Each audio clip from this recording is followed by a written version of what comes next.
Гостинката ни е пристигната, односно Ирина Јаневска од Здруженијето Арно. Јас ќе најавам дека вашето здружение Арно присуствуваше на Impact Week 2025 година во Малме во Шведска. Станува збор за европски фондации, инвеститори, социјални предпријатија и креатори на политики, така што ќе имаме навистина интересен разговор, ексклузивно и првпат повраќањето од Шведска. Ирина, ќе не го раскажеш искуството таму, но и со што Арно се представи на Impact Week.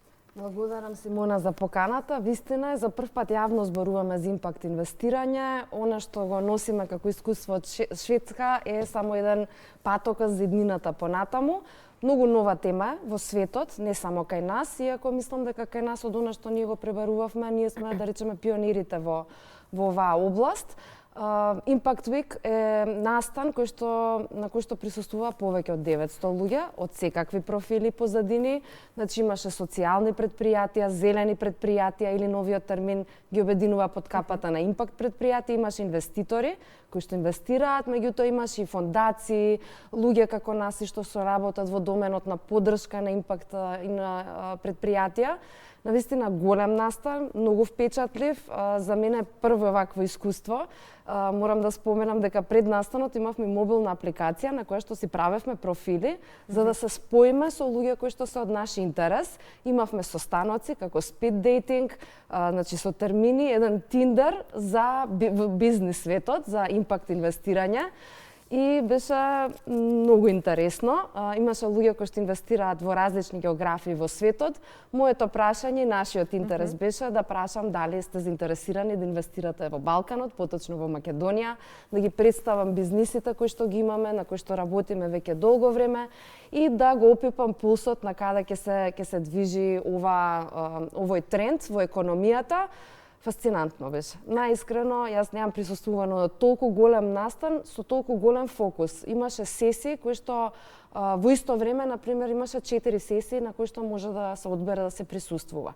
И сега во зависност од тоа каков интересот на секој кој што доаѓа, се приклучуваше на такви сесии. Споменавте дека имало прилично многу учесници, меѓу кои и вие како представници од Македонија, но што ве мотивираше воопшто да се пријавите и да бидете дел од Impact Week? Да ја следите таа бранша, односно сте во бизнис светот на зелените идеи, како испадна целиот процес на пријавување и учество таму? Ми дојде како задача. Арно започна со еден проект кој што се вика Инвестираме во промени, на покана од Impact Europe. Impact Europe е една од најголемите мрежи кои што работат во делот на ова.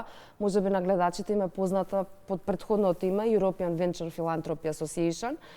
Тие многу инвестираат во оваа тема. И во рамки на овој проект, ова ни беше како студиска посета да видиме што се случува во светот во оваа тема.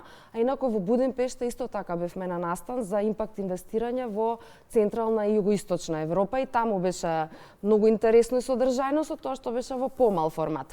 Сега овде имавме покана и заедно со партнерите, значи имаме Impact Europe, сега има проект кој што го води, не обедини луѓе од Балканот кои што веќе работиме на оваа тема и трасира пат кон ова импакт инвестирање. Што е интересно да се каже дека полека во нашиот речник влегуваат нови термини, меѓутоа и нови пристапи.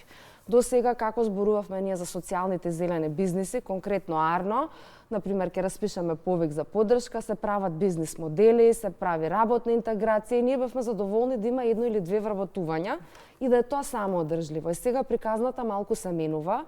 Ќе треба поради недостаток на финанси, меѓутоа и поради самата промена на мајндсет, ќе треба да влизат инвеститори во приказната. Ако влизат инвеститори, те ќе инвестираат пари, меѓутоа ќе очекуваат да се ги повратат и да имат барем мала добивка. Не збориме за класично стартап инвестирање, каде што некој ќе стане милионер од еден социјален или зелен бизнис, туку зборуваме за мајндсет на самите социјални зелени предприемачи, каде што тие ќе речат ни требаат 10.000 евра во оваа фаза, ќе ги вратиме и ќе успееме да останеме одржливи. Значи веќе се менуваат трендовите и ние влегуваме во оваа приказна со надежда дека и ние ќе ги мобилизираме нашите социјални предпријатија да размислуваат малку поодржливо, да не чекаат грантови, да се охрабрат да земат и заем, не со голема камата, со мала, значи да се развијат нови финансиски инструменти кои што ќе одговараат на потребите на она што ние го имаме како земја.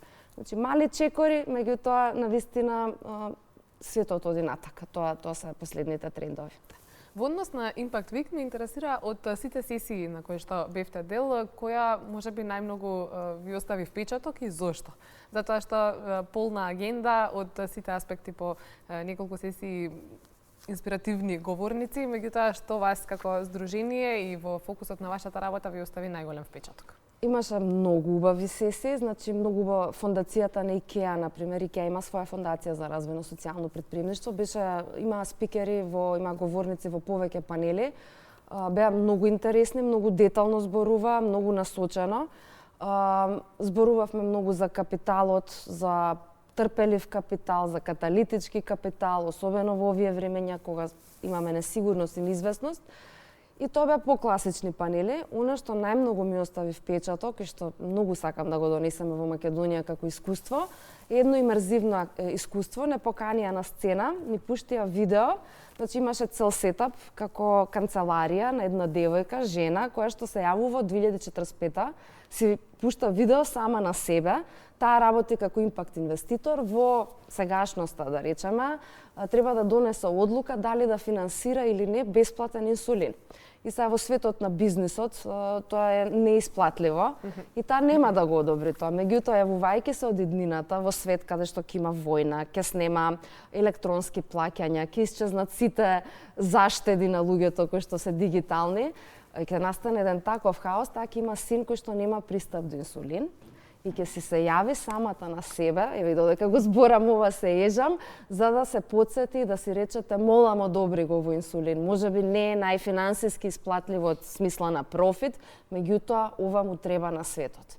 И многу убава порака е затоа што ние не само што го гледавме, учествувавме во тоа, кликавме самата како си праќа мејл, го отваравме, па снемуваше струја, затоа што во иднината ќе имаме сериозен проблем со сите ресурси.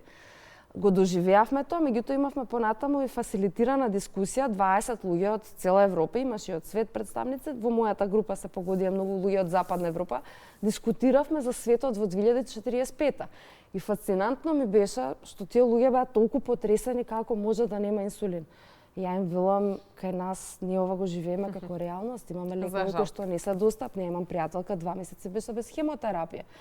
И видовме, иако сме ние на исти континент, колкава разлика има и луѓето исто, јас ги потресов. Како луѓето чуваат залихи или се трампаат, нема да има веќе. Викам, кај нас во огласи многу често има дека не продавам нешто, туку заменувам автомобил за автомобил. Или мајка ми уште прави залихи дома поради тој мајндсет дека ќе снема. Ако имаме ние супермаркет под зграда, таа го има тој мајндсет, нас не е далек од тој систем во кој што немало. Интересно беше и ова да се види, колку сме на исти континент, колку колешката од Шведска и јас имаме различен пристап кон работите. Мене видеото повеќе ме потреса поради форматот во кој што беше прикажано. Ние ми беше ова беше многу интересно, ги прашав дали може да ги донесеме. Тоа се од маркетинг агенција која што го работат ова и рекоа да, затоа што на нас е многу убаво и некласично ние да зборуваме за зелени и социјални предпријатија. Од сите идеи и совети кои што веројатно таму биле меѓу вас споделени, што е она што планирате да го вградите во работата на Арно во следниот период, како што истакнавте на самиот почеток, време кога се менуваат работите и на ова поле, меѓутоа колку време треба за истото да се имплементира? Многу време, ова е само почетокот. Она што ние го следиме како патока, сето од колегите од Impact Europe, кои што вакви проекти имаат направено во MENA region, во Украина, Молдавија, тој регион е да основаме фонд, Impact фонд за социјални предпријатија, кој што ќе им биде достапен во секое време на социјалните предпријатија. Нашите амбиции се сега да ги мобилизираме сите ресурси што ги имаме, локални, од диаспората, да ги препознаат вредностите на зелените социјални бизниси, да направиме фонд кој што ќе биде тука за нив, тоа е едната страна, а од другата страна улогата на Арно е да ги едуцира, да им ги изгради капацитетите на социјалните предпријатија, да бидат спремни да ги апсорбираат тие пари. Требаме да ги едуцираме, треба многу да работиме на финансиски проекции, на одржливост, проценка на пазар. Значи не да се заљубуваме во производот затоа што е наш, туку на вистина да процениме дали тој производ има иднина, дали има пазар за него. Значи, од две страни работиме. Една е да мобилизираме ресурси, да го изградиме тој фонд, а друга е да ги едуцираме и да ги зајакнеме социјалните предпријатија да се способни да примат инвестиција. Како ја гледате иднината на зелениот и социјалниот бизнис во Македонија и регионот? Регионот дефинитивно оди во пакет, не сме многу поразлични од другите. Циркуларната економија има голем потенцијал, иднината е во тој дел, затоа што ние имаме и минато, каде што сме си ги ценеле ресурсите, знаеме да штедиме, знаеме да поправаме, знаеме да реупотребуваме. И сметам дека социјалните предпријатија во делот на циркуларна економија имаат голем потенцијал. Тоа во Европа го гледаме, например, во делот на текстил, реупотреба, пренамена, трендот на секонд хендови најчесто е водан од социјални предпријатија, меѓутоа и сите оние циркуларни бизниси кои што се во делот на зелена економија. И кај нас на настан во ноември се најави закон за социјално претприемништво. Ние сакаме да ја видиме оваа верзија која што пред 2 години придонесовме да се подготви, сакаме да видиме во каква форма овој закон за социјално претприемништво, дали уште ќе одиме со конзервативен пристап или ќе лобираме. Тоа е на Арно се залага за да се отвори малку, да можат инвеститори да нема реинвестиција на профитот од 100% назад во социјалното претпријатие, за да можат инвеститори да дојдат да инвестираат, да се ги повратат средствата, меѓутоа социјалното претпријатие да си е оперативно. Иднината е во законски рамки кои што нема да се ограничувачки, туку ќе се охрабрувачки, да не припишуваме само европски закони, да видиме што е оперативно кај нас. Во тој дел, например, еве да можат социјални претпријатија да превземат отпад од компанија без тој да се нарече ѓубре. Текстилен остаток не е ѓубре. Нема потреба зашто да се вмешува компанија за менаџирање на отпад и да ги крева трошоците за вакви оперативни. Значи, сметам дека ако сме паметни, имаме многу мотивирани луѓе, имаме доста потенцијал, законска регулатива, финансиска поддршка и амбиција да одиме напред. Тоа е иднината. Предпоставувам дека на оваа тема недостасува генерално повеќе едукација, токму затоа и следното прашање во однос на младите генерации и самото образование во училиштата, особено во основните и средните училишта, на овие важни теми и каква би била нивната улога доколку се заинтересирани да ги следат овие тековни активности кои што ги имаат здруженијата како вас, меѓутоа и се она што се случува во светот, па и Европа. Образованието е клучно и е системски пристап. Една од сесиите на Impact Week беше посветена токму на тоа, за образование. Арно, од своето постоење, 12 години, ние работиме на предприемничко образование, кое што не вклучува класични предпријатија, туку социјални зелени предпријатија. Ние велиме зошто да се учи на студија на случај за Starbucks или Макдоналдс, кога може да се учи за Веза Шари, која што прави биогаз. Или, не знам, некоја компанија која што е навистина прави добро за природата, е коректна спрема своите вработени и не е профитот на прво место, туку вредноста што ја генерира.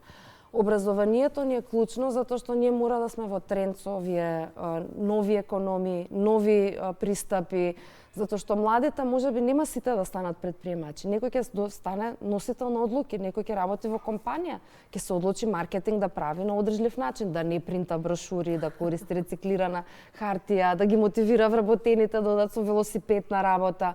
Не мора секој да е предприемач, меѓутоа секој треба да знае за системот во кој што живееме и која е улогата на бизнес секторот. Дали бизнес секторот може да прави добро, дали може да е мотивиран од повисоки цели и како тоа да го направи. Тоа се алатки, например, ние имаме паркури каде што младите вртат коцки и имаат вовче, пашини, како можат да изберат кариерна ориентација.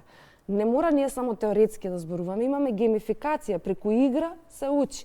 Или треба да носат, се маркетинг директор во компанија, треба да одлучат какви маечки ќе печати компанијата. Дали ќе печати од увезени од далеку, што значи тоа за еколошки отисок, што значи кој ги произведувал, дали дециња се малтретирани во производството, колку хемикали, 3000 литри вода за една маечка. Дали на крај тој менаџер, тој маркетинг директор во таа компанија, ако ги знае овие информации, ќе донесе таква одлука. Тоа е улогата на образованието. Често и на социјалните мрежи се гледа подигнување на свеста, особено кај поновите генерации во однос на тоа каде е произведено и од она што успеваме да видиме на секоја нова генерација е се поважно приказната која што стои зад производот, а секако и начинот на кој што е произведена. Се надевам дека младите се мотивирани секогаш да на некој начин придонесат или да го поддржат Арно и останатите вакви здруженија и организации. Јас ви благодарам за денешното гостување. Ми беше драго што имавме можност да слушнеме што се случува надвор од Македонија токму на оваа тема, односно за Impact Week 2025. Секогаш е задоволство. Нашата улога, ние сме Здружение за социјална иновација, пред се да ги носиме иновациите во Македонија, без разлика на која тема се, меѓутоа ова е нашиот фокус и со задоволство секогаш ќе прифаќаме покана за да споделуваме она што го знаеме. Благодарам уште еднаш.